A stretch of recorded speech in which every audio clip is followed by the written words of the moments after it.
అస్సలాముఅలైకుం అండి. రాత్రి చేపల కూరకు అన్నము ఉంటే వేసుకున్నాను. చికెన్ చిల్లీకి అంతా కలిపి పెట్టేశాను. 10 గంటలకు స్టార్ట్ చేశాను వంట. అస్సలాముఅలైకుం. చేపల కూరకు అన్నం తింటున్నారండి. నష్టము కష్టము వచ్చేసిన తర్వాత 2 సంవత్సరాలు చేసుకొని మన ఇళ్ళకి పోయి మనం చేరుకోవాలండి. అలా అందరూను ప్రతి ఒక్కరు పరాయి దేశానికి వచ్చిన వాళ్ళందరూ హ్యాపీగా ఉండాలా.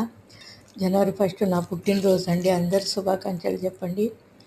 జనవరి 1 రోజు రాత్రి 12 గంటలకు పుట్టానంట. మా అమ్మకు చదువు లేదు, ఏం లేదు, కానీ అది ఒకటి గుర్తుపెట్టుకుంది మా అమ్మ. ఏమంటే రాత్రి 12 గంటలకు కేకులు కట్ చేశారు, అప్పుడు పుట్టావు నువ్వు అనేది. అట్లా జనవరి 1 రోజు నాకు శుభాకాంక్షలు తెలపాలనుకున్నారు. హ్యాపీయా? జనవరి 1 రోజు నా పుట్టినరోజు అండి. Happy new year.